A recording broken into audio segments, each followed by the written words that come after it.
It's 4 o'clock on a Monday. You know what that means, don't you? It's time for another exciting episode of TAXITV Live. Yahoo! I'm crunching those meters to the... Ouch. Hi, you guys. How are you? Good to see everybody. Let me get the chat room open so I can actually see you. There you are. I am excited about today's show because I am going on a fishing expedition for your likes and dislikes so I can make it a better road rally for you this year. So without any further ado, well, actually everybody's saying hello, so I'll give it a little moment. Hi. Good to see you. This one, the show today is going to be a little bit more like a quarantini happy hour, I have a feeling, than an informational show. Anyway, great to see everybody. The usual cast of characters, some new names. Todd B's Groove 45. Pete Siege, wow, from the UK. Thanks for tuning in so late. Sergio.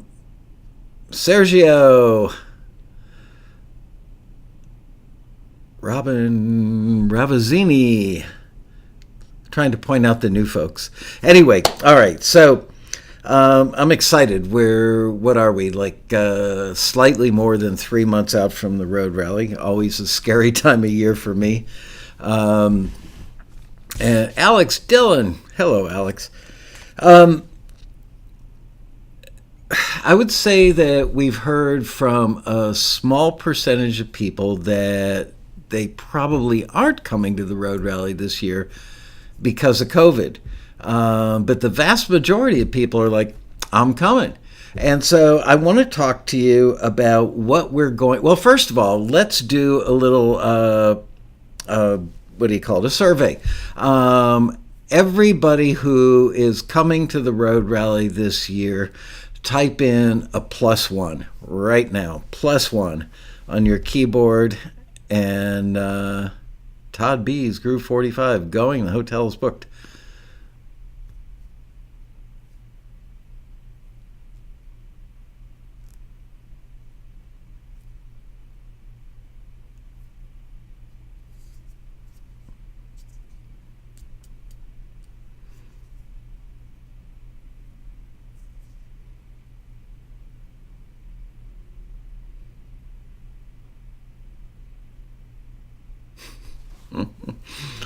All right.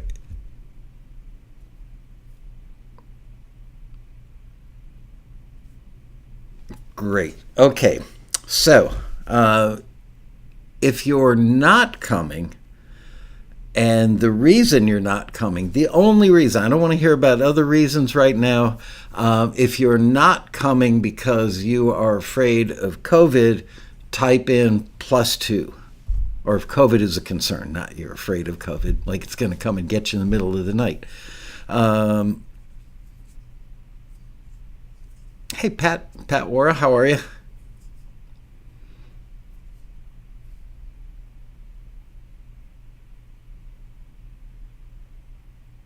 Gloria, you're not going to sit behind me in the ballroom? I'm heartbroken.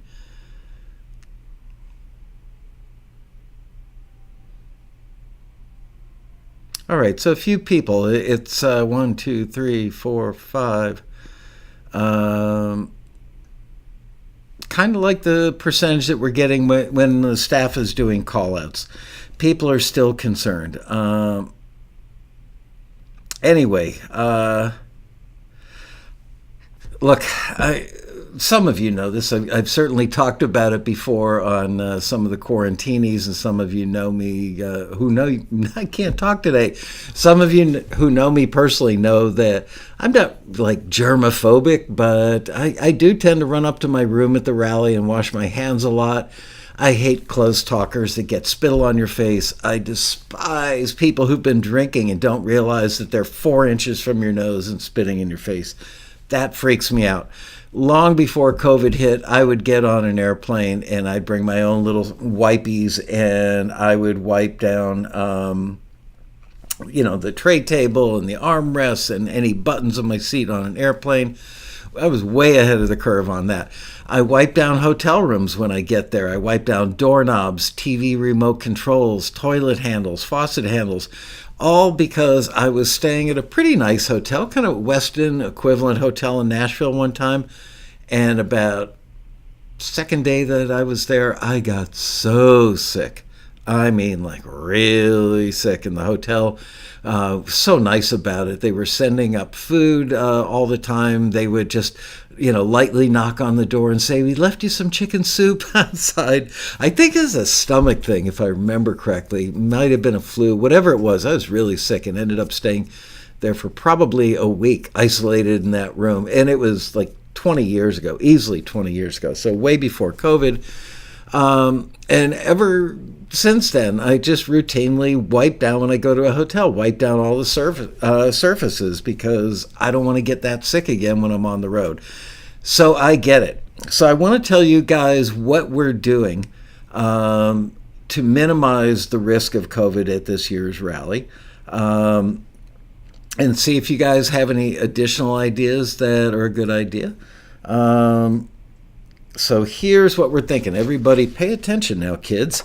We're going to open registration earlier this year. So the line in that zigzag room, where there's like 500 people just in that one little room, we're going to try and eliminate any sort of line in that room, any crowding, by opening up registration earlier. Maybe we'll add an extra person from the staff at registration. Staff has become very efficient at processing registration. And the reason that we typically don't open registration till like 5 p.m.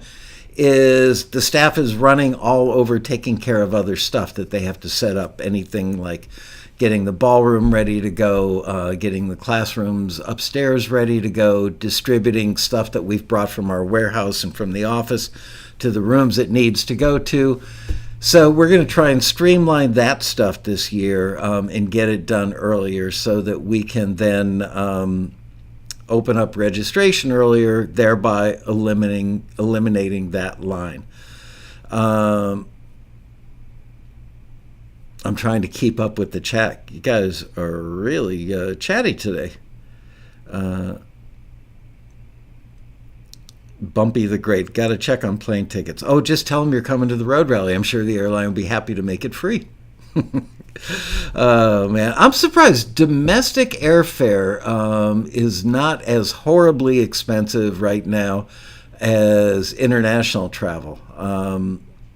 And I've actually seen some really good deals on domestic travel lately. So there you go. And the hotel, I don't even know, I want to say the hotel's like $140 a night. Liz, can you reach out to Angel and get a link for people to register for the hotel and find out what the nightly rate is? But I want to say it's around $140, which for that hotel is an absolute steal. Ewert says $154. I don't know if he's talking about plane flight or hotel. Probably hotel. We stay, it is 154. Okay, I was off a little bit. We stay at the Westin LAX Hotel, which is actually, it's an airport hotel, but not like other airport hotels. It's not a Four Seasons, and it's a step up from a Marriott, so there you go. The members love it. All I can tell you is we've been going there for a very long time. The hotel staff really appreciates the taxi members. The bartenders apparently are really, really good there. People love the bartenders. There's a great restaurant in there called the Daily Grill, which for my money has one of the best Reuben sandwiches I've ever eaten anywhere. Their chili's really, everything is really good there. And the hotel staff treats our members like they're really glad to have them there, because they are. The Taxi Road Rally, here's a fun fact. The Taxi Road Rally is the single biggest event out of any of the hotels, and there must be, 15 of them, big hotel chains on Century Boulevard, right outside of LAX. The Taxi Road Rally for like the last 15, 20 years has been the single biggest event by number of people there and how many hotel, nights of hotel room are sold, all that stuff. Yeah, Gloria says, very nice. Robbie Hancock, it's an awesome hotel. It really is. I mean, it's, I don't know. They make us feel special. They really go out of their way.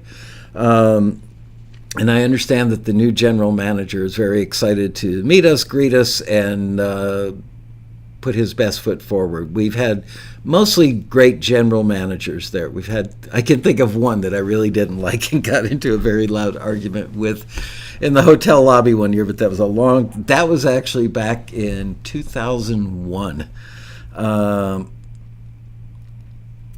It's the Westin LAX Airport Hotel. Marion's holding out for a miracle. Aren't we all, Marion? Anyway, so we're going to open, getting back to COVID risk, what do you call it? Mitigation? Risk mitigation. There, I'm throwing out the big fancy words today. We're opening up registration earlier so that we don't get hundreds of people bunched up in that room.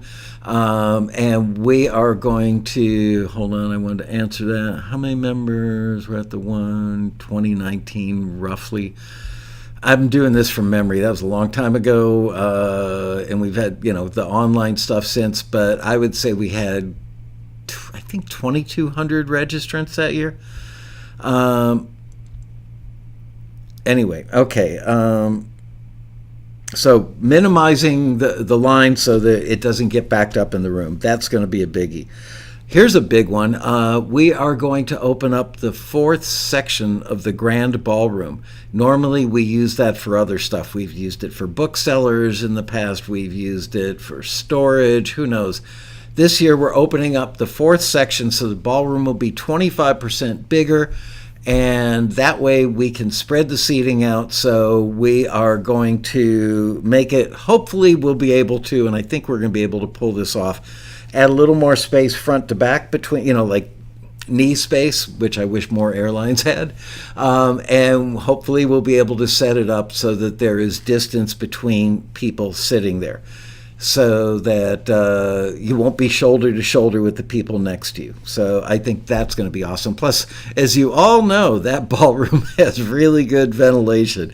Definitely bring a hoodie with you. It can get chilly in there, and I think this year we're going to keep the air running more than normal.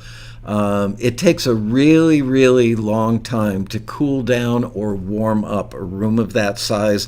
From the time we text the hotel and say, can you make it 2 degrees warmer, it usually takes a good half an hour to 40 minutes before the room really starts to warm up. Same thing for cooling it off. So we're going to probably hit 72 degrees and try and keep it there. Of course, that temperature goes up or down depending on how many people are in a session. If we have 350 in the ballroom, it gets cold pretty fast. If we've got 800 to 1,000 people in that ballroom, the body temperature alone heats it up. We can't tell you guys, by the way, they were going to reinforce the mask mandate in Los Angeles beginning, I think, maybe even today. They've scrapped the plans for doing that. In Los Angeles right now, COVID cases are diminishing, falling off, going down, however you want to say it. Hospitalizations are going down. And obviously, this is just my own little slice of life. This is very anecdotal. I have known so many people, as we probably all have, over the last 30 to 60 days, that have gotten Omicron and then BA5. I'm kind of astonished by how many friends of mine have literally had nothing more than some sneezing, watery eyes, and a little scratchy throat. Nobody's that I know is getting as sick as they were even 6 months ago, which is great news. I have had 4 people that I know now that have taken Plaxovid. Is that how you say it? Which is the antiviral thing that's supposed to greatly diminish the symptoms. And they go, wow, it's awesome. You take that stuff, and the next day you wake up and you feel quite normal. But 4 out of 4 of the people I know that have taken Plaxovid, that's how I think they say it, have all had rebounds from it. All of them. The rebounds were weaker. So you go from not feeling that sick with the initial round of COVID, and then like 3 or 4 days later, it comes back, you test positive again, and barely have symptoms. So who knows what to think of that. Anyway, Paxlovid. Yep. We are going to have masks there, but please bring your own. I know what's going to happen, and I hate to be such a cynic about this, but I'm basing it on some incidents we've had at past road rallies with things like cases of Rockstar just being carried out in, people walking out with multiple cases of Rockstar. I do plan to order probably somewhere between 2,000 and 5,000 disposable masks, and they'll probably be the blue surgical masks. The N95s are tough. First of all, they're twice the price, but you can't put a price on health. The issue with those guys is the ones that really work well are the ones that have the band that goes over like the top of your head, pulls it tight. The ones that go over the ears, actually, I was at the doctor about a week ago, and he said, anything that hooks onto your ears is always going to have some moving around and air getting in anyway. And he said, quite frankly, I'm not so sure that anybody in the medical community is convinced that masking did a whole heck of a lot. But you know what? Maybe it did, and it makes people feel better. So we are not going to require masks, but I think just as a common courtesy for your fellow attendees that the one place I would really, really, really like people to wear their masks would be in the classrooms. And we are going to try and eliminate some classes this year so that we don't have to put classes in the rooms that hold 40 or 50 people. We can favor the rooms that hold like 60 to 100 people. So hopefully we won't have any crammed in classes. But like I said, we'll have masks there, but I can totally imagine if we just have boxes of masks sitting around, hallways on little tables and what have you, I think the masks will get stolen in big numbers. So what we're going to do is give a mask out to everybody who registers. When you get your badge, we'll give you a mask. If you need another one, you come back to registration and ask for another mask. That way we can avoid the risk of people just jacking an entire box of 500 masks and walking out of there. Oh, look at that. I just saved $50 because I stole 500 masks. That would be not so cool. Don't take the last train to Clarksville. You might get monkeypox. Oh, that's a whole other thing. I can't require them by law. I can't, I called our labor attorney and she said, you can't require, she said, even though it's a private event, and you can tell people you would like them to wear a mask. If somebody refuses, you can't really say, you know what, put on your mask or get out of the event. Plus, the hotel is a public facility. And there are people in the hotel, not a lot. Almost everybody there is a taxi member there for the road rally. But there are a lot of flight attendant crews or flight crews come in and out of there. I think you're in more danger, honestly, of all the marijuana smoke wafting it right outside the hotel, because you can smoke pot recreational in California. I can't talk today. You can smoke marijuana recreationally in the state of California today, and people come from out of states like, woohoo, I can smoke weed in front of everybody, and they go stand in front of the hotel and smoke pot, and it wafts into the lobby. So I think you're more in danger of getting a contact high than you might be of getting COVID, although I'm not a doctor, so don't take my word for it. All right, so reiterating now, what we are going to do is registration line, hopefully way shorter and far less crowded than previous years. We're opening up the fourth section of the ballroom so that we can spread out the seating in the ballroom. I think that's going to be a biggie. We will have masks available.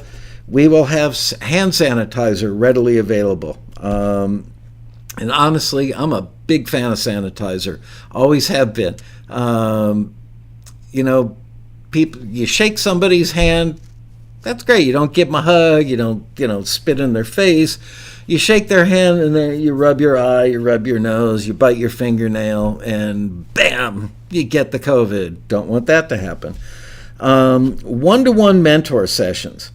I'm going to try really hard to make it mandatory in those that you do wear a mask, because the mentors are going to be sitting there for like 2 hours one day, or 2 hours in the morning, 2 hours in the afternoon, whatever the schedule is, for quite a period of time. And every 15 minutes, they're going to have another person sitting across the table from them. We will make sure it's in a very well-ventilated room. We're not going to overpack the room.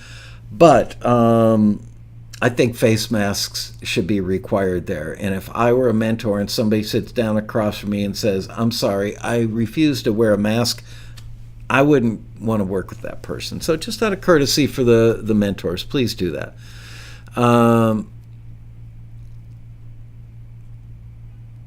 In case a member is tested positive, will there be a broadcast so we can follow the road rally in the hotel room or from home? Because we cannot be there in person. How would you do that? We're not broadcasting the road rally.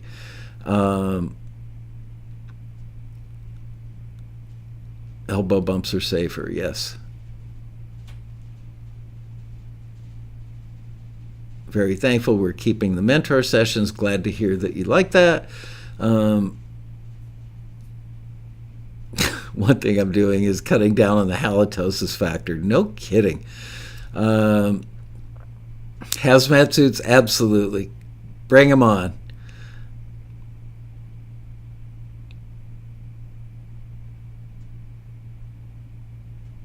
I'm reading it. Oh, sorry. I'm just trying to catch up on the comments.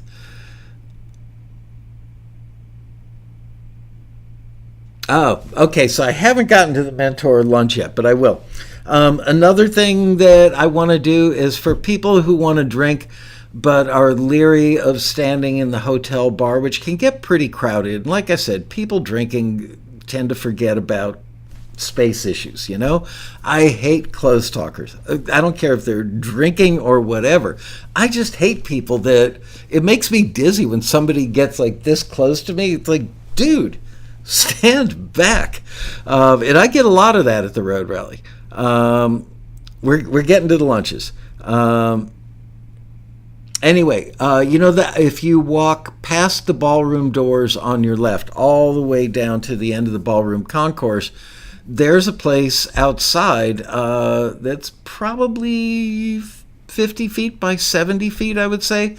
And I think what we're going to do is set up some tables with candles out there and probably get a roll-away bar with a bartender out there. So people who would prefer to drink and socialize but do it in an open-air setting can go out there. So there you go. I like that idea.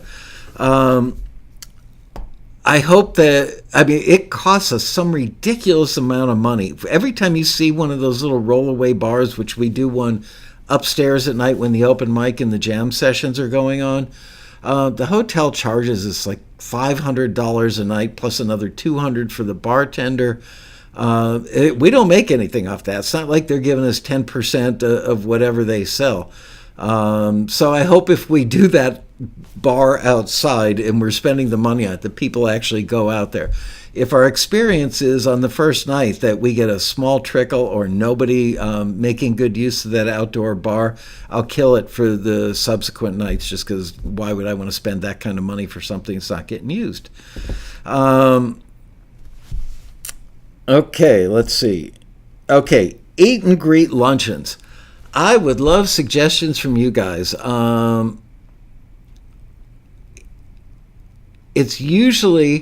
It's upstairs in the concourse ballroom.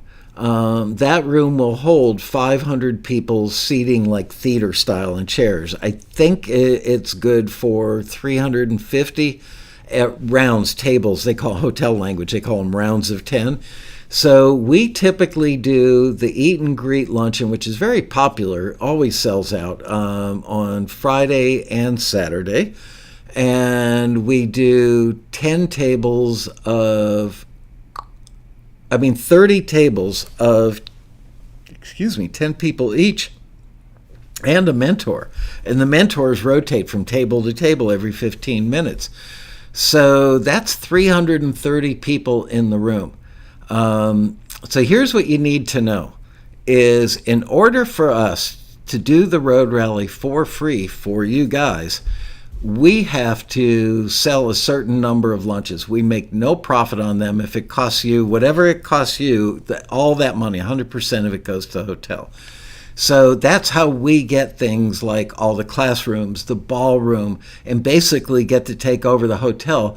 If we didn't do all that stuff, I'm doing this from memory now, I want to say it's like $197,000 that we would have to write a check for to rent all that stuff. So, stuff like the number of room nights that get booked and the number of meals that get sold, we make no money on the alcohol, and they don't credit that towards our tab for the ballroom. I mean, the ballroom rental alone is just outrageously high. Hotels, I mean, they charge you, oh God, I forget, we pay like $1,000 a day, believe it or not, like $1,000 a day to have the electrical box run into the ballroom to plug in the PA system. So just so you know, a union electrician shows up, brings in this basically honking big extension cord, plugs it into a wall, sticks a voltmeter in it, goes, yep, it's good. And they charge us $1,000 a day. So there's that. So things are very expensive in hotel land, and that's why we want to, sell out the lunches. But I don't feel comfortable putting 330 people in that room. So we're trying to come up with a good solution. I've thought about cutting it down to 20 tables, which would be, 20 times 11, 220 people in the room, which is way better than 330. Every year people say, oh, I couldn't hear the mentor at my table because he or she was soft-spoken, and the ambient noise level in that room is very high because everybody's talking. That's what they want to do. It's like, hey, how you doing? I'm Bob from Alaska. I'm Joe from Illinois. What kind of music do you do? So there's a lot of ambient noise level in that room, and then you've got some of the people who are the mentors have actually brought like little megaphones with them, or electric megaphones with them as well. But people love the luncheon. So many Taxi members have gotten signed to production music library deals. So many members have met collaborators that have resulted in the newer member collaborating with an older, more experienced, better connected member and figuratively riding their coattails into a deal. So I don't know what to do. Yeah, I could, I don't believe I can require vaccinations for the lunch. And frankly, vaccinations, from everything I understand, again, I don't work for the CDC. Sometimes I question what they tell us because it changes a lot. And it's always like 6 months after they insisted something worked, that, well, vaccinations were never intended to stop the spread of COVID. It was to minimize the effects so you don't end up in a hotel room. And if they tell you that frequently enough over the news, that becomes the new narrative. Come on, we all know everybody wanted a vaccine to stop the spread, and it didn't. And frankly, one thing I have heard lately, if I can believe it, because who the hell knows anymore, is that the vaccinations did squat. I think we all know this. The vaccinations did nothing to minimize or stop the spread of Omicron. Same thing is true with BA5. I just heard, I think Thursday or Friday of last week, that even if you had Omicron 2 weeks ago or a month ago, you can still, your immunity doesn't stop you from getting BA5. It only stops you from getting Omicron again. So who the hell knows? It's anybody's guess. And, frankly, as much as I would love to blame the folks at the top of the food chain, it's new for them. They haven't dealt with a pandemic of this scale before. So it's best guesses. I wish they would tell us, our educated guesses, rather than making statements like, this will stop the spread. They knew damn well it would. Anyway, so hopefully masks do. I mean, they do cut down on spittle, and spittle has a lot to do with how that thing is spread. So what do you think we should do for the lunches? Vaccinations minimize hospitalizations and death. I think that's probably true, but they didn't sell it like that in the beginning. They just said, it'll stop the spread.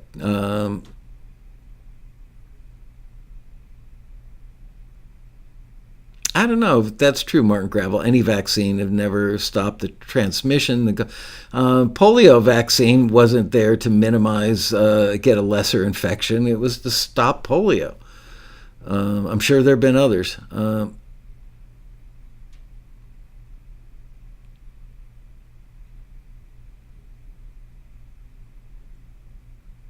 Buy the lunch, everybody heads to the beach. Okay, let's focus for a minute. Let's focus on what we're going to do about the lunches. First of all, give me a +3 if you are interested, if we can mitigate the risk of COVID spread for the lunches. +3 if you would like to go to the lunch.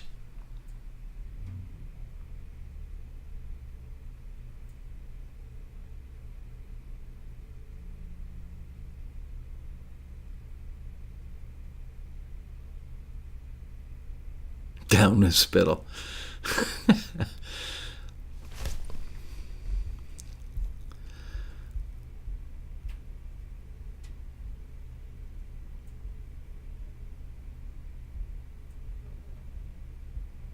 The problem with putting stuff in the other classrooms, Robbie, is then we've got to move the mentors. Wrangling the mentors is a nearly impossible feat, as my staff would gladly tell you. And forget the noise. The noise ain't the issue right now. We've always dealt with the noise. The issue is the spread of COVID.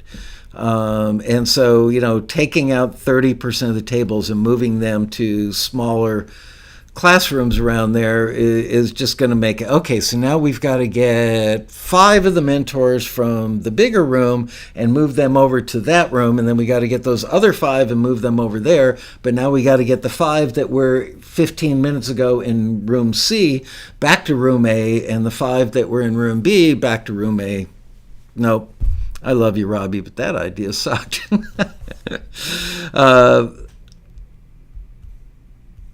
Let's see where we're going. Oh, a lot of +3s. Okay. How much is the lunch again, Liz? Can you find out? I forget. But whatever it is, like I said, we literally don't make a penny on those lunches. And if you look at the cost of, and the funny thing is, here's the good news about the lunches, is the price was locked in over a year ago, well over a year ago, when we signed the contract for the 2022 Road Rally. And believe it or not, we've already signed for 2023 as well. So the hotel, there's no clause that says that they get to increase the price of food, which is a bummer for them because I guarantee you the price of food went up for the hotel. Maybe it'll be smaller portions. I don't know. You get a half full iced tea this year, but it includes. I just saw some spittle come out of my own mouth.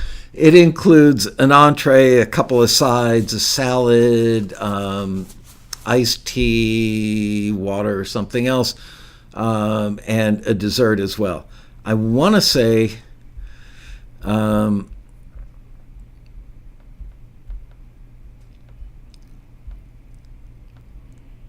checking the price, standing by. I want to say it's like, I don't want to give out a number. I could be wrong. Whatever it is, I know a couple of times in the past, recent past actually, we've looked at the price of the lunch and then looked at the price of like a Reuben sandwich with a side of fries, a side salad, and an iced tea at the restaurant. It's just as much money. So you might as well, people say it's a decent lunch, but we're all there for the mentors. The food's actually not bad. People come up to me and go, surprisingly not bad for a hotel meal. It's not bad. And it's worth it. Somebody said piano, guitar, voice lesson saying it's about $35 for lunch. That's, I was thinking it's like 35 or 37.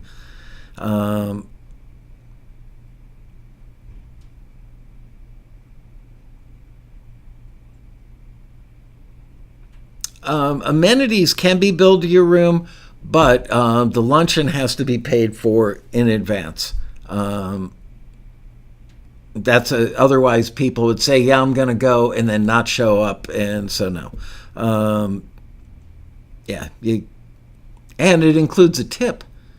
So that's the other thing. If you drop $35, let's say, at the regular restaurant and leave a 15% tip, what's 15% of 35? Yeah, I went to McDonald's the other day, and for a double quarter pounder with cheese, by the way, double quarter pounders are better than regular quarter pounders, not just because they're bigger. They make them fresh. They don't give you the dried out patty that's been sitting in a little stainless steel drawer. So, no, it's not in Las Vegas. I would say it was like $13 for me to have regular fries, regular sized drink, and a double quarter pounder with cheese at McDonald's. It was shockingly expensive. So the hotel is going to take it in the shorts this year because they already signed a contract for what the price would be to you guys, even if their prices go up. So let's do a little math.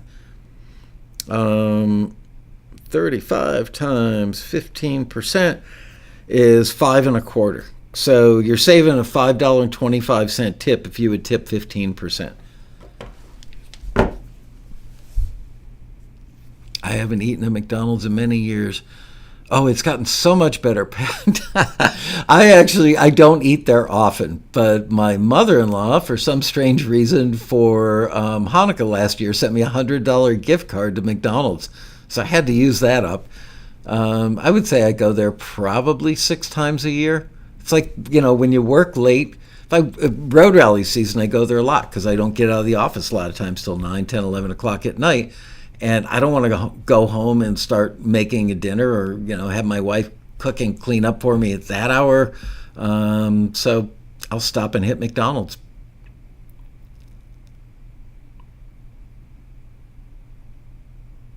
McDonald's is dated, doesn't taste contemporary. That's funny.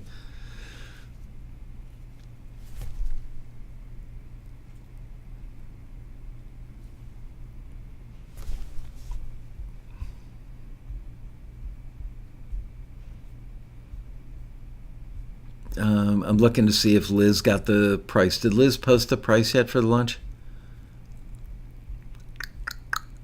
Anyway, okay. Oh, it is. It's $35. So that's a great deal, especially when you consider that they include the tip in there. And the stuff comes out hot. They're really good. I've got to say, they're like the SWAT team of food delivery for those lunches. Maybe that's what we do.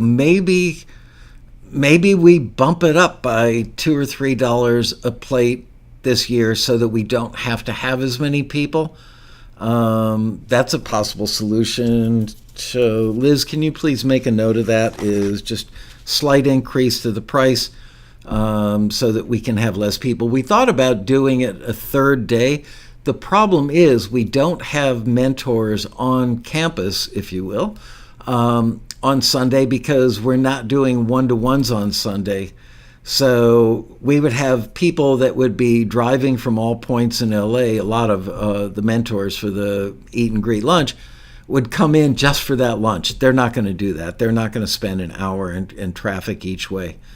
Outdoor space, no. There is an outdoor space, but not nearly big enough and way, way, way too far away from the kitchen. Fewer people at each table rather than fewer tables, maybe.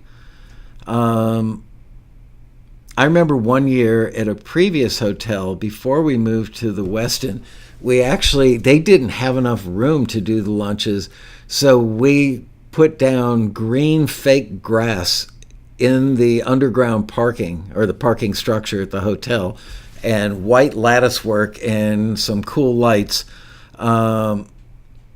And we served lunch in a parking structure. It wasn't bad, but not as good.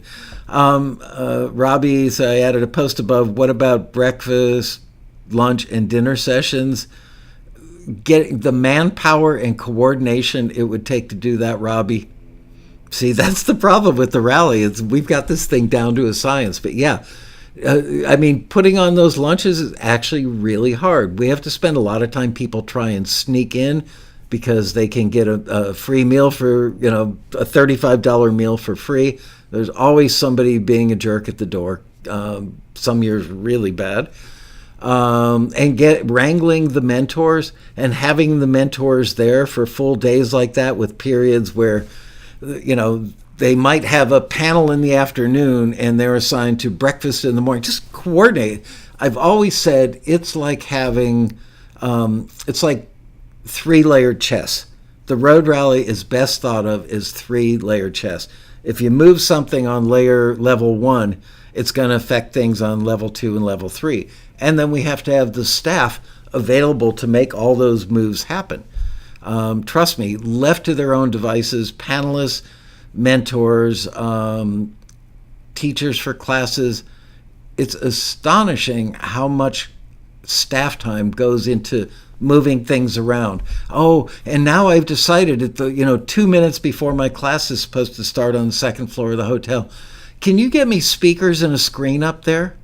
Yeah, no problem.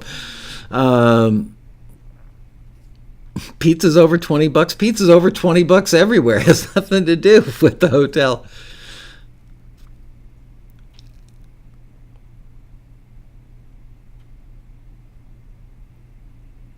Ray Hill will be fine with donuts. Okay, let's move forward. So there we go. We're going to try and solve that problem. I see that as the biggest problem. Okay, get ready to vote, guys. And I want you to know that don't vote for something because it's go with that. I might be interested in that. Vote for I am definitely interested in this. Okay, so the first thing, are you interested in topics related to film and TV music? Type +4.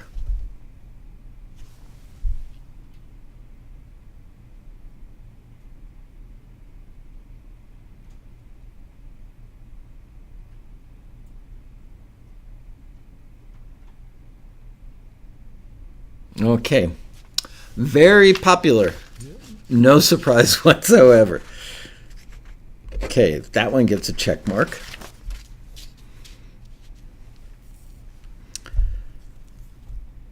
Are you interested in seeing Dean Crepane dance like a male stripper? Type +5.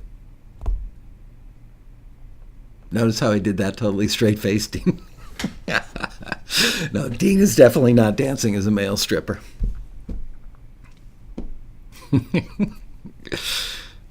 Oh, we have a taker. Ooh, Pat Wara. I think he's got a little thing going on for you there, Dino. All right, next legitimate, real question is, are you interested in our pitch and feedback panels, like the music library pitch panel or instrumental pitch panel, the songs for film and TV pitch and feedback panel, and songs? So there you go. Type in +5 if you're interested in those ballroom size feedback panels.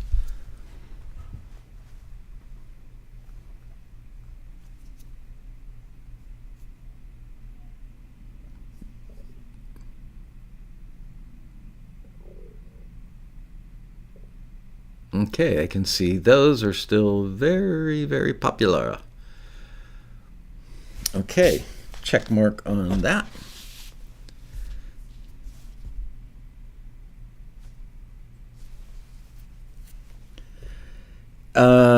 Are you interested in a panel? And I'm not exactly sure. Sorry, I don't have this better figured out. A panel that's got successful taxi members up there for just wide open Q&A. Ask them anything kind of stuff. Rather than me going panelist by panelist by panelist, I'll literally run around the audience and say, do you have a question? Or who do you have a question for? I've got a question for that member. So let's say type +6 in if you think that would be a great panel.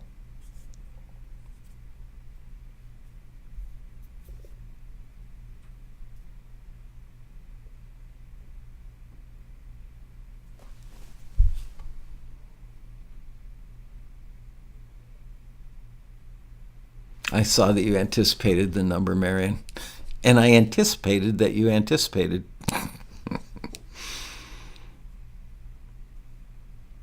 All right, so that got pretty good numbers. Not quite the passionate vote that we had on the previous one, but reasonably good. Oh, they're still coming in. All right, well, they're still coming in. I'm going to go cool off my air conditioner. I'll be right back. Don't go anywhere.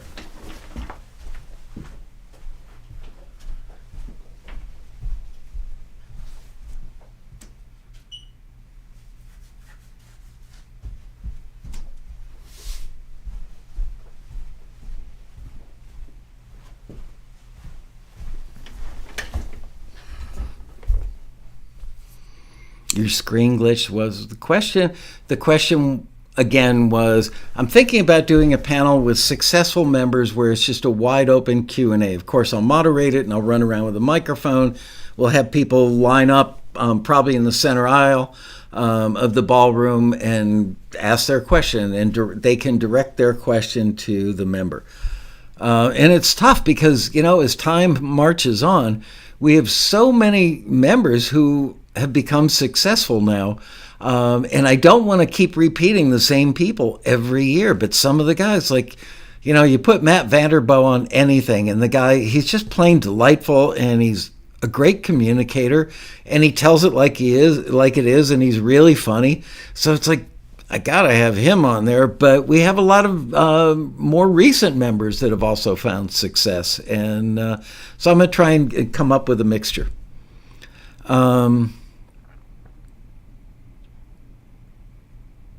Okay, so interesting, that one, yeah.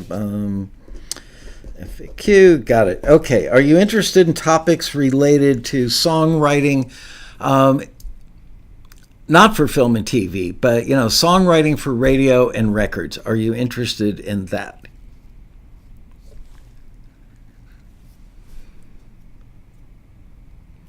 You're right, Stan. Questions from the floor, So I submitted a song last year, and the screener said it's all about me. Maybe we'll filter the questions. Oh yes, number 7. Good job, you guys. You catch on so quick.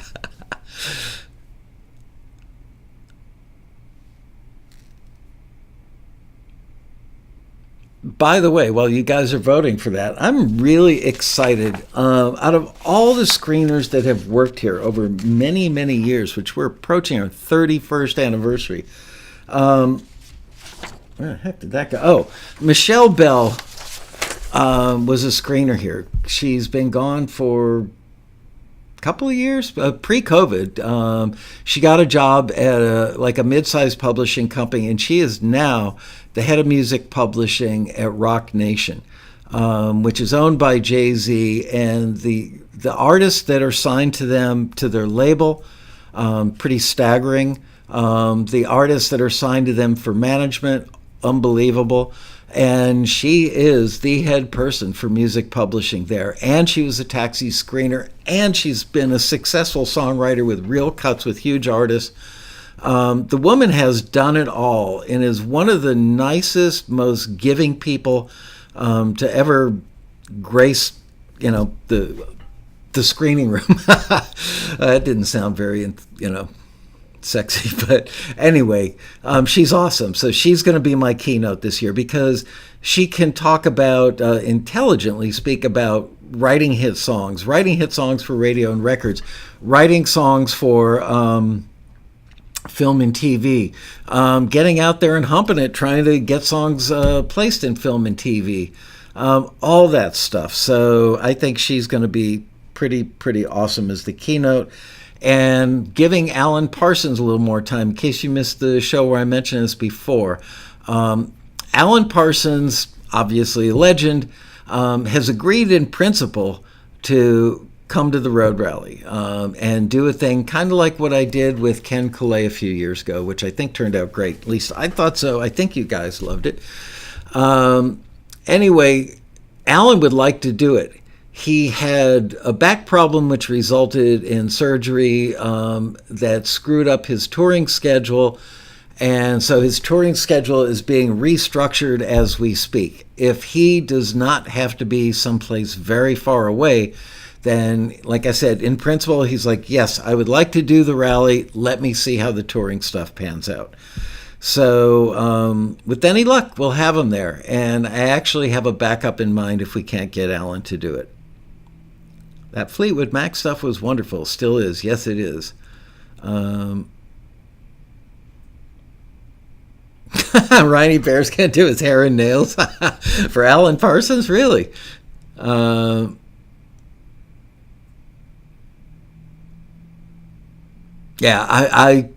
I can't wait. Obviously, I would have him play us individual tracks and talk about the recording of Money. I mean, one of probably the 20 most recognizable songs in the world.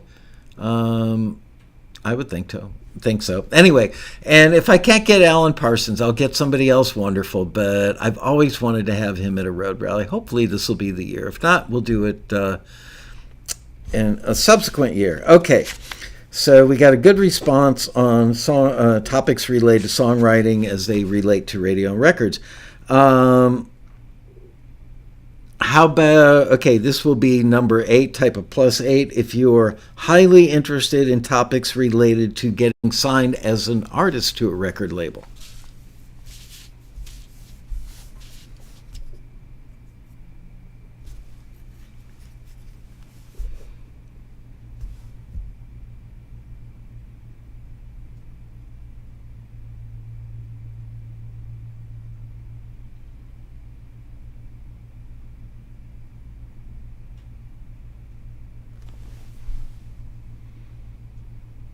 Let's see, Marion, you broke the rules. I said if you're highly interested, Marion writes, I think my ship has sailed, but hey, why not?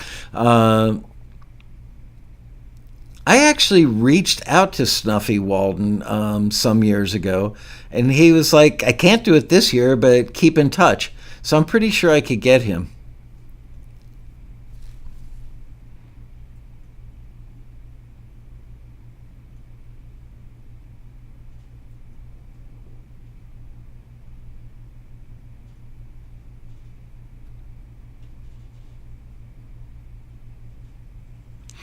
I don't know, Peter, if Lee Sklar would be a great keynote or not. That's the hard part for me, honestly. If Katy Perry was in town, I've always, as many of you know, Katy Perry, before she was famous, right before she became famous, she was a screener at Taxi. At first, she was doing, believe it or not, Christian and gospel because that's what she grew up on. And then one day we discovered she was actually quite good at pop. Who knew? So she was a screener at Taxi for a year, probably, something like that. She was actually known by a little different name back then. I'm pretty sure I could get her. But she only relates, they had her at ASCAP. It's like, what does it feel like to wake up every morning and be Katy Perry? That's not the road rally. That's not what we try to give you guys when you come to the road rally. Or what does it feel like to be a major star? How long did it take you to become a star? Those are softball questions that aren't going to help anybody in the audience reach their goal. So, as much as I feel like I could, she called me about 5 years ago or so and said, hey, she was coming to town and gave my family and I tickets to come and see one of her shows. And she called just to say, I don't know that I ever properly thanked you for keeping food on my table when I was really broke. She'd had a previous record deal and lost it and was broke as broke could be. She was referred to us by a mutual friend. She turned out to be a great screener. She did say in an interview somewhere that she felt like unworthy because she felt like a loser because she'd been dropped by a record label and just her career wasn't taking off. It's like, who am I to be telling other people that were in the same position I was, judging their music? But she was actually very good at it. Anyway, she would only relate to half the people there.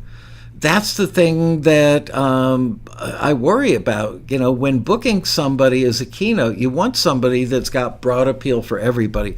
And that's why I'm so excited about Michelle Bell, because she has literally been in the trenches and she gets out there and works hard. This woman is not like a typical industry person that's, like, oh, check me out, I'm in the music business. Michelle Bell literally, I think, took a bus here from Ohio and just has been pounding the streets ever since.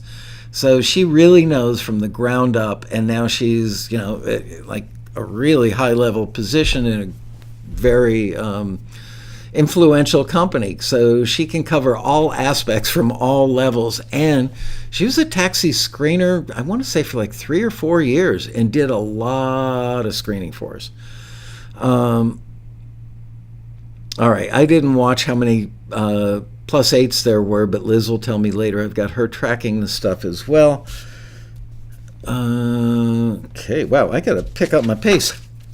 I was worried I wouldn't have enough stuff for a whole show today. Okay, get ready with a +9 if you're interested in topics, learning how music supervisors choose and use music.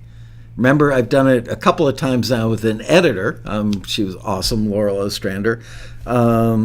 This year, I'm going to have a music supervisor who's actually going to play a scene from a TV show, hopefully an independent film, and listen to some music and play the music against picture and decide what gets chosen and tell you guys why that song is chosen and see what you think.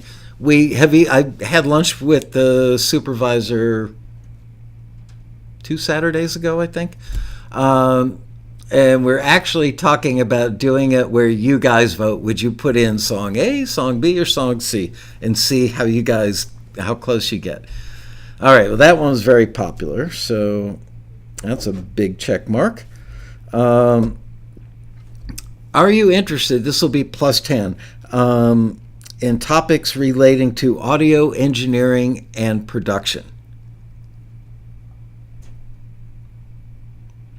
They're not going to be prequels this year. There's going to be 2 days of sequels after the road rally. The Monday and Tuesday after the road rally, we will do 2 days of sequels that will be broadcast live on YouTube.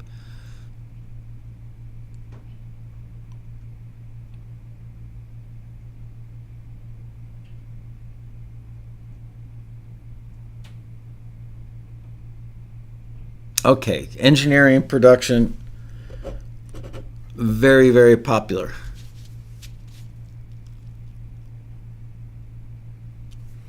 Okay, get ready for +11s. Are you interested in topics related to conducting business in a professional manner as a musician? Presumably dealing with production music libraries, music supervisors, probably more so than record label stuff.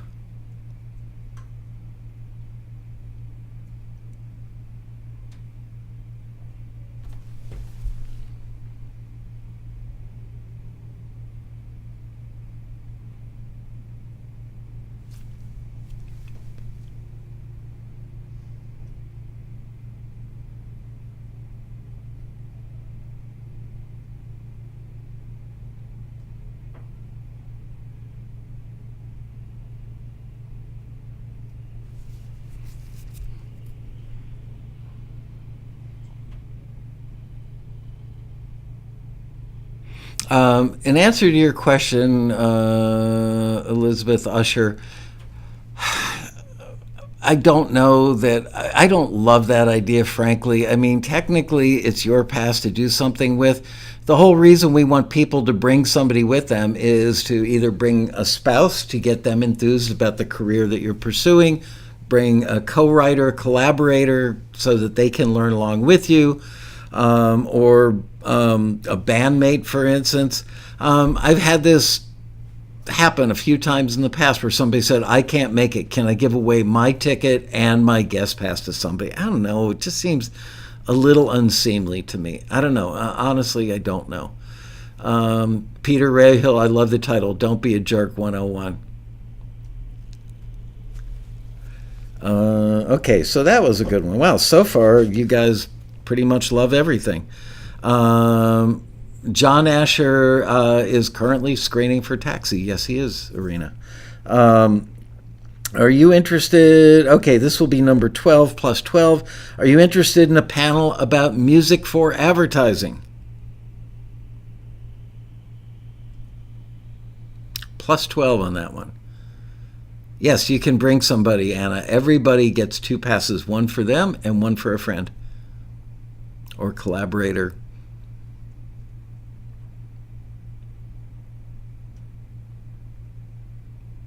Wow, I can tell by how quickly that's coming in. Very, very popular on that one. I would love to get him back again, but I feel like I shouldn't repeat him just 2 years later. But remember, I had the gentleman, Mr. Greco, who was like senior vice president or something of music at J. Walter Thompson in New York, the biggest ad agency in the world, and he's head of music. I've known him for about 15 years, and I thought he was a great panelist. We had a terrible internet connection. That was in 2020, I think.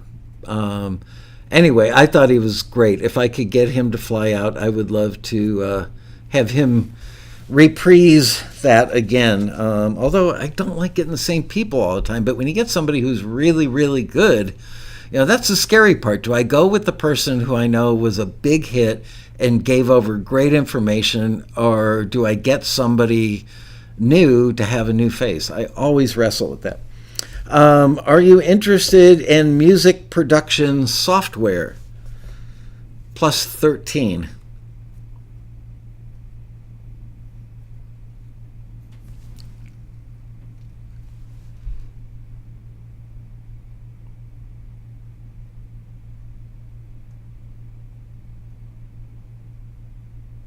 There will be a keyboard. There is a grand piano in the hotel.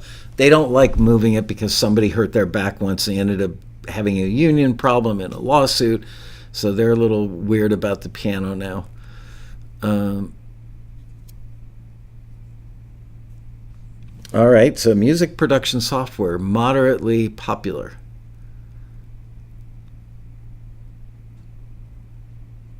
Honestly, I would love to get the people from Waves. I think a lot of you know that I was in Israel several months ago and had a meeting with a high-ranking officer from Waves, let's just say. A really nice guy. We had a great lunch. He actually took Deb and I, my wife and I, to a really great restaurant. And, hopefully moving forward, we'll do some cool stuff with them. I love their products. I've got to say, I've probably got 5, 6, 7 Waves plugins, and I'm very impressed. They're ridiculously cheap for what they are, and the stuff sounds really good and easy to operate. Ken Mesford, he's taken over as the class clown, and I don't mean that in a negative way. Who was the guy that for years was cracking jokes? He owns a pizza restaurant in Cleveland. Can't think of his name right now. Universal Audio, the Rolls Royce of plugins, no question.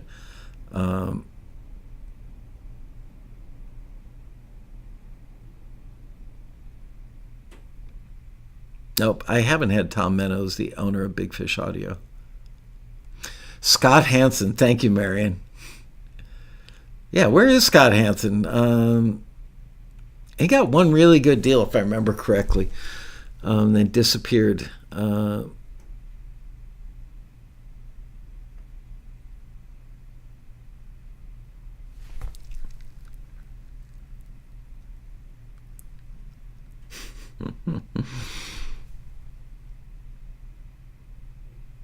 Yeah, it's amazing when we reach out to people who make plugins. They're like, I don't know, the Road Rally guy, I've heard great things about it. It's like everybody there needs your products. You would probably do better there than anything short of... actually, we had a quote from the editor, the senior editor-in-chief of Electronic Musician, said that he thought the Road Rally was far more educational and a much better place for musicians to go than even the NAMM show. So there you go. Okay, moving on. So production software, very good. Are you interested in NFTs? Everybody's been talking about them, and nobody seems to understand what an NFT is. Can you make money with it? Is it a new channel to sell your music? What's up with NFTs? I've got some great people I could put on that panel. Are you interested in what is an NFT? A non-fungible token. It's a blockchain thing. It's a new way to make money with music.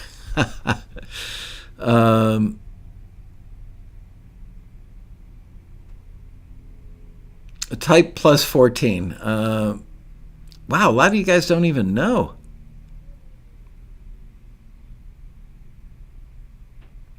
Plus 14 if you're interested in NFTs.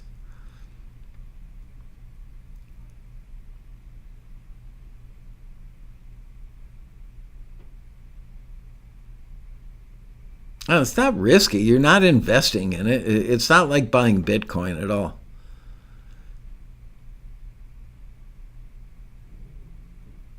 Wow, look at that, a dating site. Go Liz, go. Holy crap, block them. Right after I get the number, I mean. I'm kidding. Hopefully my wife's not watching the show. Wow, how did they get in?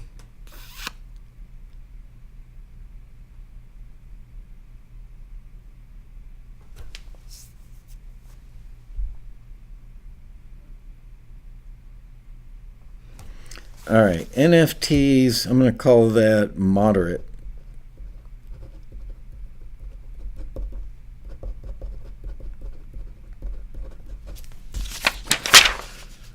Okay, we're getting there.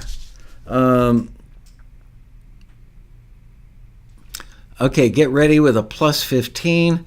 Are you interested in how artificial intelligence could be used not to create music and not even to choose music, not to replace taxi screeners? Are you interested in how artificial intelligence could play a role in helping more people get their music in film and television? Type plus 15.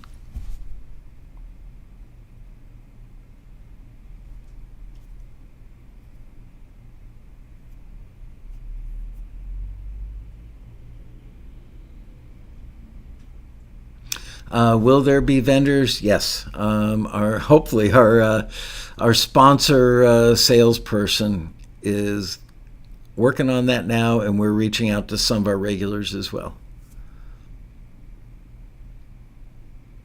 Ask Love Chat to sponsor the rally. There you go. I love that idea.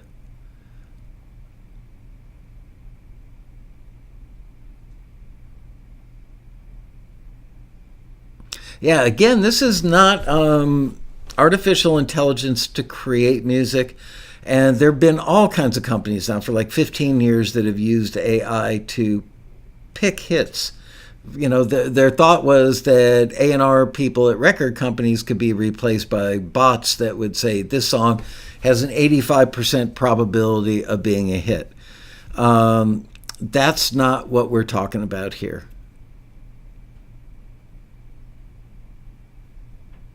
A lecture on how to screw up your chances in the music industry. Well, that's basically what that panel about being a professional is going to be.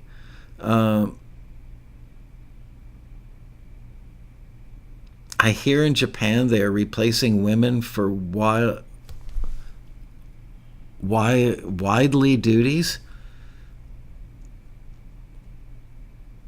Am I being naive that I don't understand that?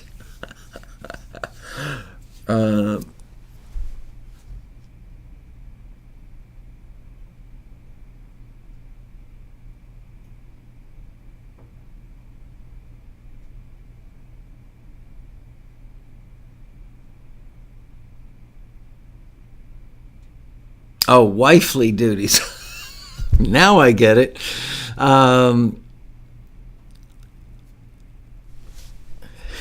Let's. Oh yeah, I mean, yes, they've had realistic mannequins that have replaced wifely duties and to some degree husbandly duties, I'm sure, as well. And yes, now that they're using AI with those, I don't think we'll be getting one of those to Lasco household anytime soon. Although, maybe my wife would like to take a little time off. I don't know. I'll ask her tonight when I go home. No, I won't. I don't think I will.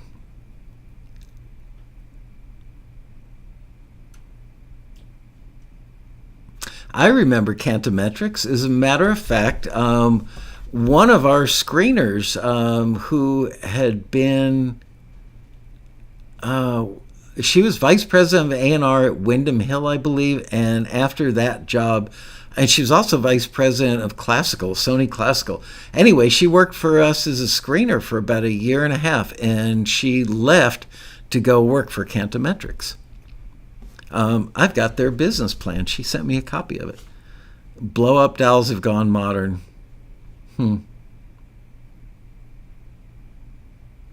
Okay, moving on. So that got a surprisingly good response. Okay, are you interested in performing live in the open mic or playing in the jam room? Type in +16.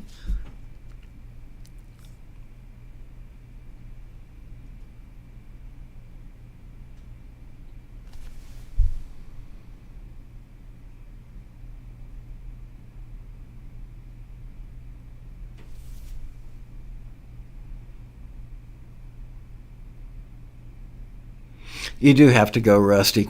If you've never been to a road rally, it will blow your mind. Everybody who comes for the first time says, I am kicking myself in the butt for not coming year after year. I can't believe I've never done this. Yes, there will be a bass on hand.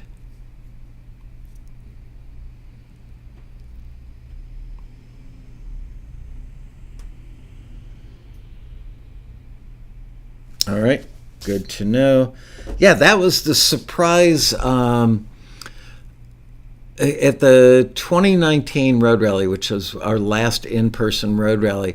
I decided to take one of the open mic rooms and turn it into a jam room. And basically, we had a backline of gear in there, and we had a couple of great hosts that did those. And people could just walk in and join a jam, and they would usually pick a classic rock song or something that everybody would know. There was some incredible playing. I was only in there for a half an hour. I was blown away. People really, really enjoyed it. Okay, so that one's good. Pretty full backline. We did have a drum kit. Yeah, bass, drums. People bring their own guitars. I think we actually had, we had guitars from PRS. Paul Reed Smith gave us some guitars and a bass to use that year. Not sure if they're coming back. They didn't go to the NAMM show this year. Gibson, Fender, and PRS did not go to the NAMM show. Timothy Rue, I can't make it, but this episode TAXITV is quite informative about what I'm going to miss. I'm sorry. Okay. Are you interested in music publishing? Would you like me to do either interview a music publisher or do a panel on music publishing? That would incorporate everything from production music library, how that is as a publisher versus, a Warner Chappell or a Sony ATV. So type, what are we up to? 17 now? Yeah. Type +17 if you like that idea.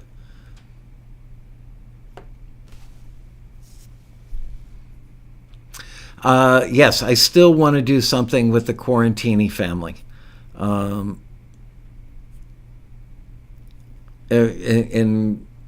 what that is the people who, there was a regular group of 55 to 65 people that showed up for the Quarantinis, which were little mini TAXITVs, Tuesday, Wednesday, Thursday, and Friday during the first year and a half of the lockdown or something. And we all became very close and really enjoyed spending time, especially during the initial lockdown. Anyway, so I made a promise back then, and I'm going to try very, very hard to make that promise come true. which is I'm going to find a room somewhere at the hotel that will comfortably hold that number of people, just so we can all get together and meet each other face to face. You know, maybe I'll order up some pizzas or something. I don't know. But I want us to all be together just like for an hour, just to meet each other. And I will, how about pizza with sliced gopher on it? For those of you who attended the Quarantinis, you know that's funny, right? For the rest of you, it's like, what the hell is he talking about?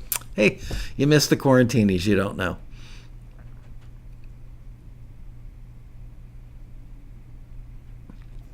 Yeah, they give me the presidential suite at the hotel. I thought about doing that in the presidential suite, and then I thought, do I want 50 or 60 people hanging out in that room? They all leave. I did this once before. We had a private thing. I can't remember what it was for, up in the presidential suite. And I think Deb and I probably spent about 3 hours cleaning the room up.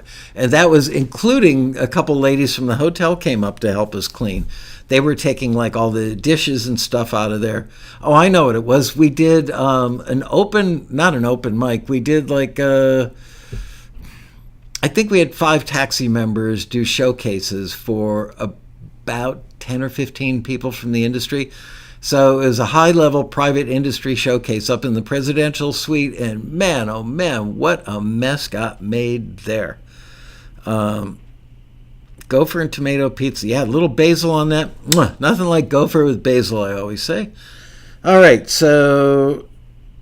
next one. This will be number 18. Are you interested in learning what managers can and cannot do for you and how to get one?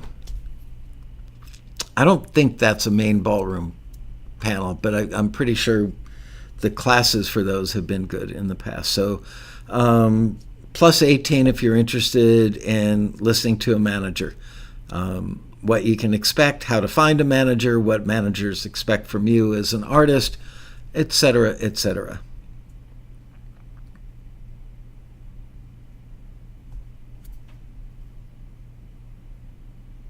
All right.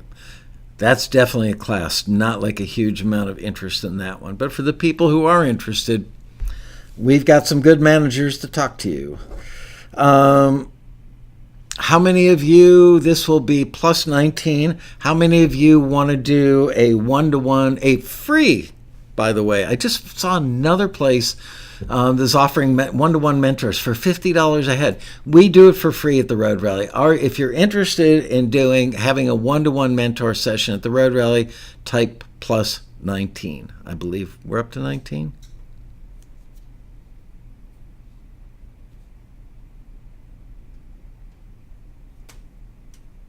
And basically, you get 15 minutes with the mentor of your choice.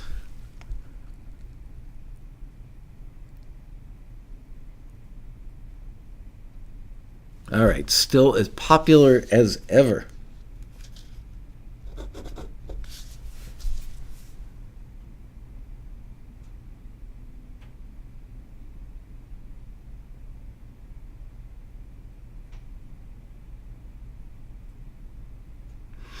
John Asher could be a mentor. I mean, he's definitely done it before, and he is currently screening for Taxi.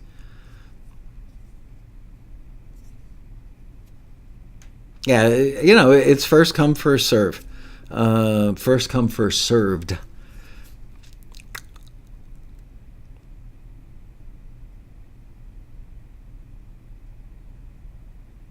Okay, that was a good response. Again, vote for these things if you're like seriously interested, not like, oh, that would be cool. That's not enough enthusiasm. Are you interested in attending a class with a music attorney? There might be a couple of those. Obviously, Erin Jacobson is one that we know and trust and really, really like her. Yeah, you could prepare your questions in advance for a one-to-one mentor. Absolutely. You can do whatever you want with your 15 minutes. Just keep your clothes on.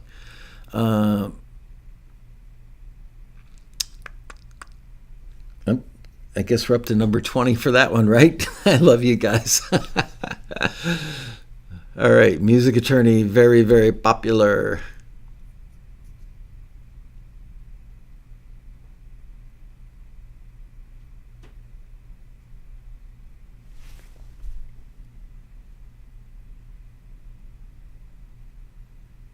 Okay.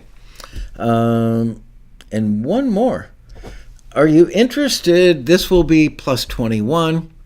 Are you interested in improving your live stage presence and performance? I've actually got a couple of people that want to do that this year, both of whom are incredibly good at what they do. Mind-blowing. One of the people I've seen numerous times, the other one I've seen a video of. But I know that really, it's like, maybe 70% of the people at the rally don't play live anymore. But these guys take somebody, who's like a strummy singer-songwriter looking down at their shoes, looking up only when they sing a lyric line, take those people and transform them into performance powerhouses. I'm amazed by what they do. That's right. Stephen Memel is one of the two people I'm thinking about. Lamar Franklin must be really late. He just coughed up a plus 19. We're on 21 now, Lamar.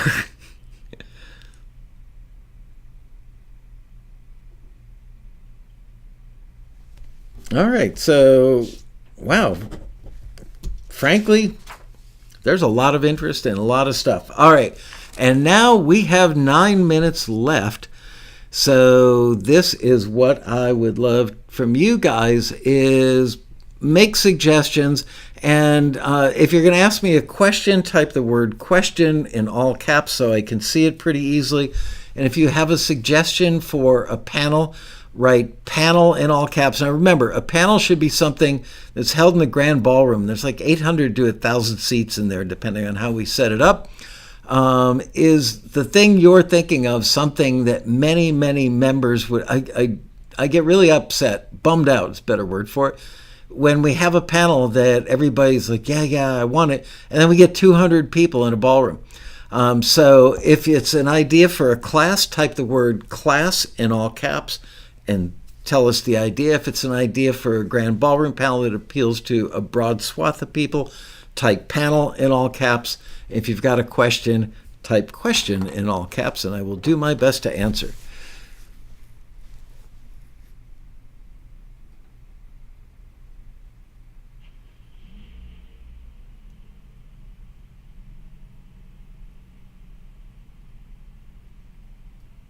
Can I say more about the sequels? I can tell you what I know so far. If you saw the prequels last year, the sequels this year, it's going to be Monday and Tuesday after the road rally, and probably 3 or 4 things per day. Probably some sponsor videos will be played on those days, but basically 2 8-hour days on Monday the 8th and Tuesday the 9th of November. Class, sound design, Fallout Music Group. That one actually might be a sequel because doing that in a live classroom, the gear set up and having everything go well, low probability of that working out well. And in the past, they've done, I think, 2 pre-recorded things that went off really well. So Fallout, okay, I made a note of that.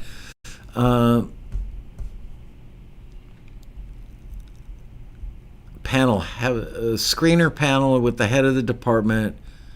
How many people would like a panel with 4 or 5 screeners up there and our head screener, Craig Pilo? Type in a plus 20 for that. So basically a screener Q&A.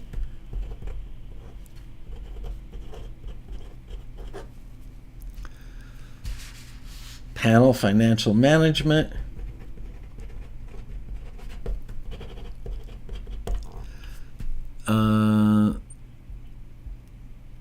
Where it will be a recap for hotel reservations, prices, etc. David, don't worry about so much because we are going to be sending out an email that will have the link to book your room at the hotel. I've tried to get Jimmy Webb. He and I met each other years ago at some other conference, and we hit, oh, you know what? We actually sat on a plane next to each other on the way home from the conference. Really, really likable guy. Every time I've tried to book him, which I think has been 3 times, he's already booked. Tough guy to get booked, but I will keep trying. Jimmy Webb is great. All right, let me scroll back up. I think I already answered what's going to be. I don't know what the classes are going to be, the things that will be offered on the sequel. They will be 8-hour days, 3 or 4 things per day. I don't know what the topics will be. Maybe I'll actually survey for the topics on that. But they will tend to be things like studio-related things that are just harder to do on a live stage.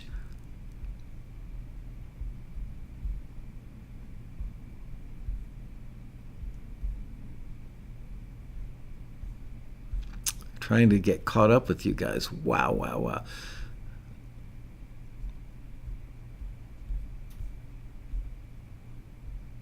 Okay, so the screener panel got a pretty good response.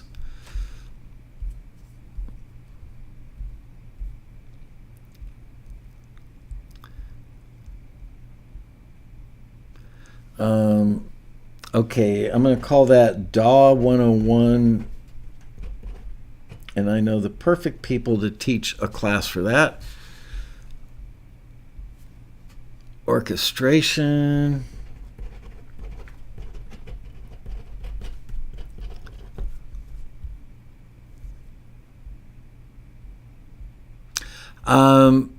Nothing really going on November 2nd, Peaches, but we do have a group of volunteers that help us stuff the goodie bags on like late morning, I believe, of the day before registration.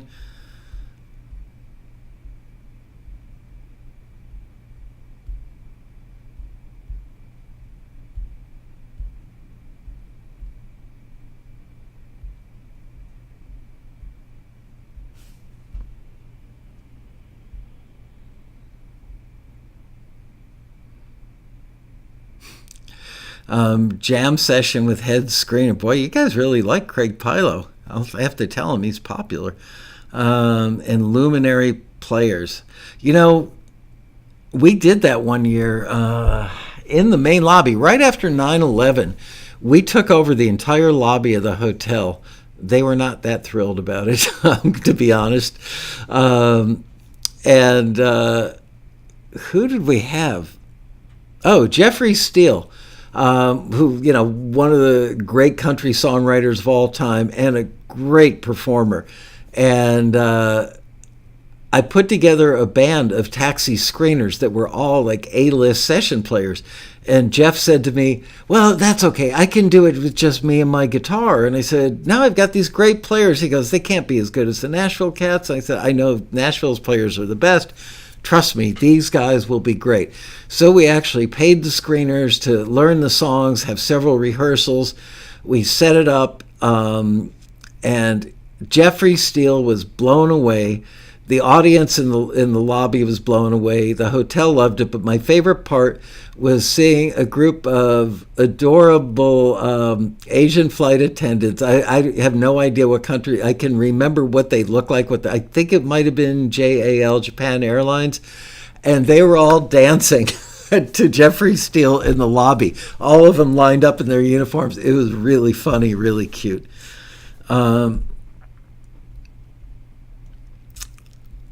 I would think that the members themselves would rather jam rather than see a bunch of, you know, great players. I mean, Skunk Baxter, it doesn't get much more luminary as far as players than Skunk Baxter. He was one of the original 7 or 8 screeners for Taxi. I've often thought about having him do something at a road rally. Class or panel making a video for your songs. Type in plus 23 if you like the idea of a class or a panel making videos for your songs. Ooh, we're almost out of time.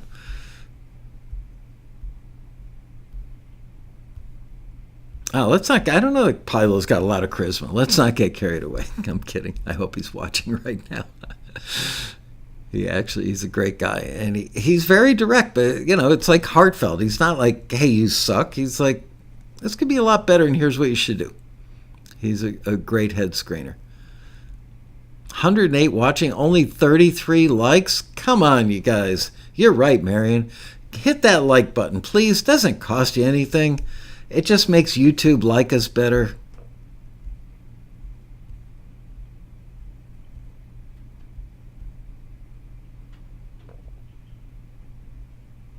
Can we do a listening session, submission thing for the sequel?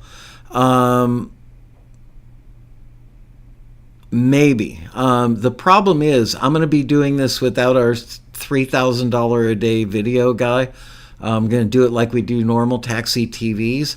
And I can't bring in, I think I can only bring in 2 guests. So maybe a listening panel with myself and 2 guests. There's that.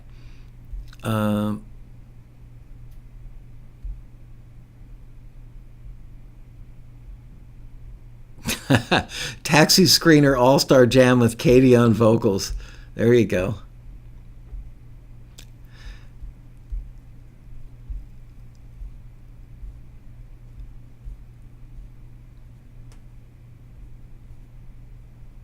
Actually, more interest in the doing videos than I thought.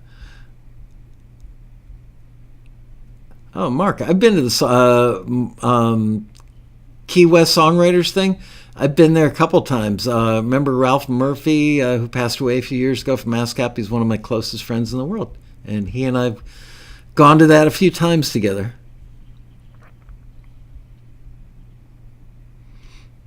Have him do a weapons demonstration? Oh, you're talking about...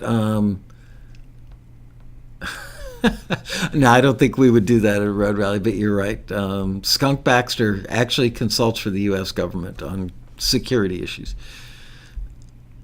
For real. At a very high level, I might add. Recording each of the classes. Yes, we actually do record the road rally every year. We have forever. And here's the funny thing about that, Alan, is that one year people are like, this is back when cassettes and CDs were all the rage. So we recorded it. I spent 60 hours editing it. I left all the content there, but taking out, like the 2 minutes while everybody's getting seated at the panel and the burps and the farts and whatever, just took out all that junk, really streamlined it, but left 100% of the content in. And we were selling it for like $29.95 for the whole weekend's worth of stuff, or it's either $5.95 or $9.95 per panel. It was such a good deal. And I want to say that 12 people bought it. I was so pissed off that I spent all that time putting it together. 12 people.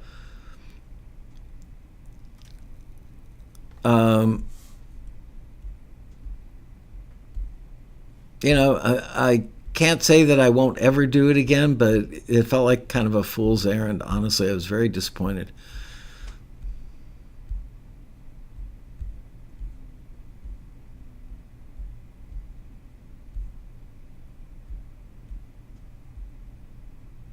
Andre, they're going to be a 1968, I don't even know, Condo Hermanos flamenco guitar at the road rally.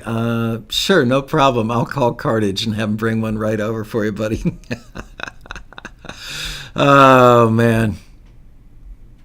All right, we're a few minutes late here, but I'm going to scroll down to the bottom. Will the taxi be parked out in front of the hotel? Yes, it will. Oops, I just had a jump and like that, bunch of them gone. All right, you guys, thank you very, very much for giving me this feedback. It helps me get focused because I've been writing down ideas for panels for a couple of months now, easily. And the last week or so, I've really been honing them down and making notes about who I would have on the panels and starting some informal outreach to those people. So it's starting to gel. And I got to get stuff done a little earlier this year. I believe that we will have the full schedule posted earlier than ever before. I have to fly over to Israel. My daughter's getting married in early October, so I've got to go over there. I'll be over there for like a week to 10 days probably.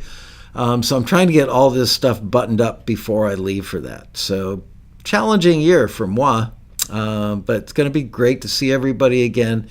We're all excited about doing the road rally again. It's going to be a little bit like, going out on a date with your ex or something, and that we're a little out of practice from doing the live thing. We got the road rally, virtual road rally, down to a science. And now we got to go back to the other way. Thank God we have a gazillion notes. And we have a thing called the Road Rally Bible that literally tells each and every staff member where they need to be on like an every 15 minute throughout the entire, literally 2 days before the rally till a day after the rally. It's like 50 pages of notes that is basically laid out like a script. So we'll be able to take that from 2019 and revise that and come up with what we're going to do for this year. But I promise you, it will be excellent as also. You can come by and play my koto, huh? Okay, a burps and farts panel, count me in. Ray Hill, you would be, or count you out. No, I was going to put you on that panel. You, Ken Masford, and a couple other people I could think of would be very, very funny on that. All right, you guys, thanks so much. I will see you next week on TAXITV. Where is my book? Who are we going to have next week? Somebody fun. I booked this a while. Henry Winkle. Henry is a senior, and I mean senior as in senior citizen taxi member, that apparently didn't follow some of my advice at some point and then finally did, and it opened the doors wide. I'm so proud of Henry. Henry was cynical in the beginning, and he also didn't want to come to a road rally because he doesn't like crowds. And I said, hey, I don't like crowds either. I suck it up and do it and have a great time. So you got to come to the road rally. And he came and loved it. Made some great connections, and he is now becoming very successful at film and TV music, gets some great placements, makes great music. And I've had him on when we were doing the phone calls during the quarantines. I think I had him on one of those. Everybody really enjoyed him. So I'm bringing him back a week from today, next Monday, which is August 8th at 4 p.m. right here on this channel. Please join me then for another exciting TAXITV Live. Bye, you guys.